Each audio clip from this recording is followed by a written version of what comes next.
Hello friends, ஸ்வேதாவும் நானும் ஒரு YouTube channel புதுசாக நாங்கள் ஆரம்பிச்சிருக்கோம். எங்களுக்கு என்ன வீடியோ தெரியுதோ அதை போடுறோம். இங்கிட்ட எங்கள் ஏரியாவில் என்ன நடக்குதோ அதை எடுத்து நாங்கள் எங்களுக்கு தெரிஞ்ச அளவுக்கு போடுறோம். பார்த்துட்டு எப்படி இருக்குன்னு சப்ஸ்கிரைப் பண்ணுங்கள், எப்படி இருக்குன்னு சொல்லுங்கள். எங்களுக்கும் சப்போர்ட் பண்ணுங்கள். எங்களுக்கு என்ன தெரியுதோ அதை எடுத்து எங்கள் ஊரில் என்ன நடக்குதோ கிராமத்துக்குள்ளார அது மாதிரி நல்ல வீடியோவாக போடுறோம். எங்கள் பிள்ளைங்க ஸ்கூலுக்கு எப்படி நாங்கள் அனுப்புகிறோம், நாங்கள் எப்படியெல்லாம் செஞ்சு அனுப்புவோன்ற மாதிரி வீடியோலாம் போடுறோம்.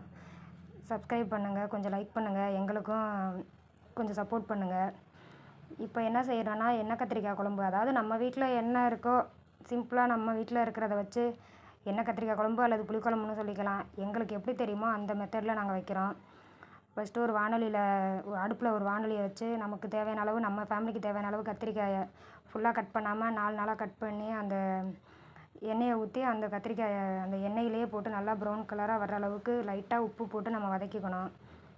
நல்லா அதுலேயே அதுக்கப்புறம் அந்த ஒரு தட்டில் எடுத்து வச்சுட்டு அந்த கத்திரிக்காயை தேவையான அளவு எண்ணெய் விட்டு கடுகு, அதுக்கப்புறம் கொஞ்சம் வெந்தயம், நம்ம நார்மலாக புளிக்குழம்புனாவே வெந்தயம் தான் போடுவோம். வெந்தயம் போட்டு அது ரெண்டும் பொரிஞ்சதுக்கப்புறம் பூண்டு, ஒரு 10 பல்லு பூண்டு நல்லா தட்டி வச்சுருக்க பூண்டு அதில் போட்டு, அதுக்கப்புறம் வெங்காயம் நல்லா கருவேப்பிலை கொஞ்சம் லைட்டாக போட்டுட்டு வெங்காயம் போட்டு நல்லா வெங்காயம் வந்து நல்லா ப்ரௌன் கலராக வர்ற அளவுக்கு உங்களுக்கு எவ்வளோ வெங்காயம் தேவையோ, நாங்கள் பெரிய வெங்காயம் தான் போட்டிருக்கோம். உங்களுக்கு சின்ன வெங்காயம் தேவைன்னா நீங்கள் சின்ன வெங்காயம் போட்டுக்கோங்க. முழுசாக போட்டால் நல்லாயிருக்கும். எங்கக்கிட்ட இருந்தது பெரிய வெங்காயம் தான்.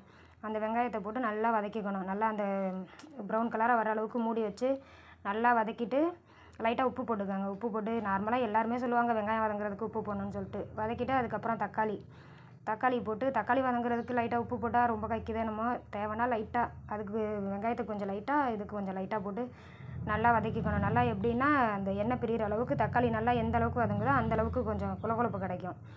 நல்லா வதக்கிக்கணும். வதக்கிட்டு அதுக்கப்புறம் நம்ம எண்ணெயில் வறுத்து எடுத்து வச்சுருக்கோம்ல கத்திரிக்காய், அதையும் இது கூட சேர்த்துக்கணும்.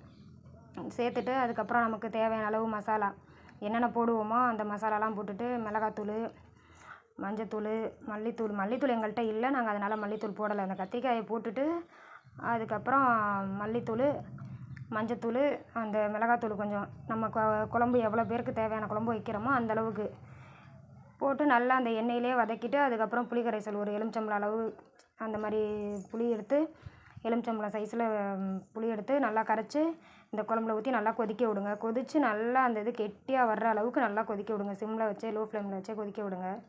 அது கெட்டியானதுக்கப்புறம் இறக்கி வச்சு சாப்பிட்டு பாருங்கள். குழம்பு சூப்பராக இருக்கும். இது மாதிரி உங்களுக்கு இது பிடிச்சிருந்தா இந்த குழம்பு நீங்கள் வச்சு பாருங்கள். குழம்பு சூப்பராக இருக்கும்.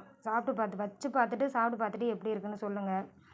எங்களை மாதிரி சின்ன யூடியூபருக்கும் எங்களுக்கு தெரிஞ்ச வீடியோ தான் போடுறோம். இது எதுக்காக போடுறோன்னா, இதை சொல்ல மறந்துட்டேன். அந்த சோம்பு வந்து குழம்பு கொதிக்க அந்த ஸ்மெல் வருமா, அந்த குழம்பு வந்து நல்லா அந்த ஸ்மெல் வத்த அந்த சோம்போட ஸ்மெல் வந்து குழம்பு செம்மையாக இருக்கும். உங்களுக்கு இந்த குழம்பு பிடிச்சிருக்குன்னா நீங்கள் வேணால் ட்ரை பண்ணி பாருங்கள். இது மாதிரி வச்சு பாருங்கள். நம்ம வந்து இதுக்குன்னு தனியாக மசாலாலாம் வறுத்து அரைச்சி போட்டு தான் எண்ணெய் கத்திரிக்காய் குழம்பு வைக்கணும்னு இல்லை. நம்ம வீட்டில் என்ன பொருள் இருக்கோ அதை வச்சு சிம்பிளாக நம்ம செஞ்சு பார்க்கலாம். குழம்பு நல்லாயிருக்கும். நமக்கு எப்படி தெரியுமோ அந்த மெத்தடில். சிலர் இதை விட நீட்டாகவும் வைப்பாங்க, இல்லைன்னு சொல்லலை. இதெல்லாம் அரைச்சி வச்சு தேங்காயெல்லாம் அரைச்சி ஊற்றி நல்லா திக்காகவும் வைப்பாங்க.